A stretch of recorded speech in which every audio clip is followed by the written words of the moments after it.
top to bottom, it's clear Republicans were attempting to orchestrate a cover-up of the president-elect's swamp cabinet. Republicans continued down this path. They're going to dramatically lower the ethical standards in government that we've always had, standards that were upheld by all previous administrations.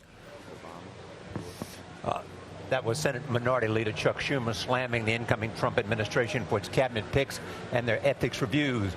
New York Democrat says he expects the Senate to vote today on two cabinet nominees, General James Mattis for Defense Secretary and General John Kelly for Homeland Security. Senator Schumer is at the Capitol. Senator, good morning. Good morning, Charlie. We will see the confirmation today of Mattis and also Kelly? Yes. And we'll begin debate on Pompeo. It'll probably get a vote on Monday because people want to speak on that one. And what about the Secretary of State nominee?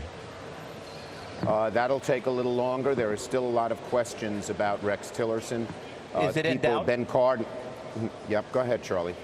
Is it in doubt? It's possible, yes.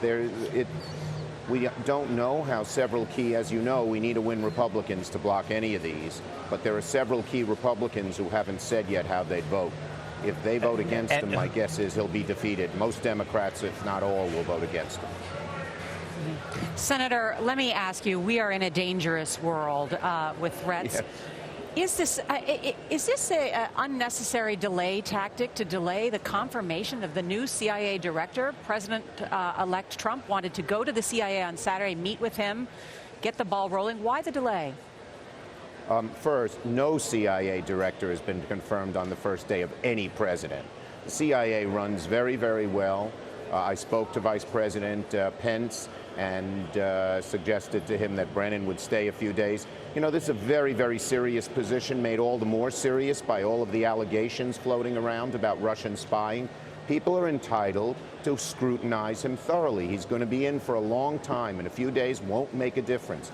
With Mattis, with Kelly, Defense and Homeland Security, there were fewer questions, so we're doing them right away. We're not delaying for its own sake. But at the same time, we are not going to rush these important appointments through until questions have been answered.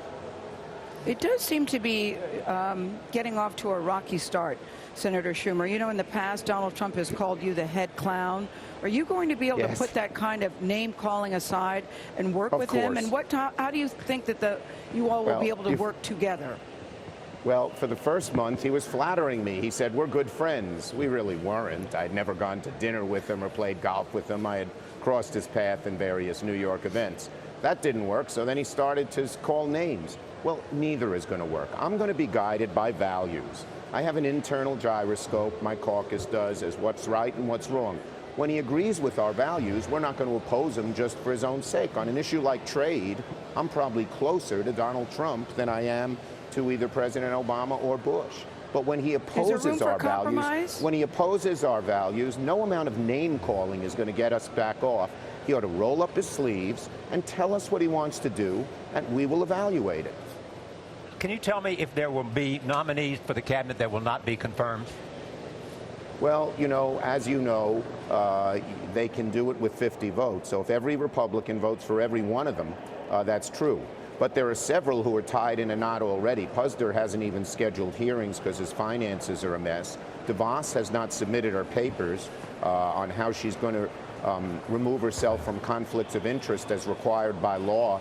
And they had the hearing and rushed her through 5 p.m. at night, one round of questioning. So some of these nominees could get tied up on their own. Mulvaney, it was just revealed, didn't pay taxes for a household employee, the same thing that Republicans used to prevent Senator Daschle from becoming HHS Secretary. So the problems here are not our making.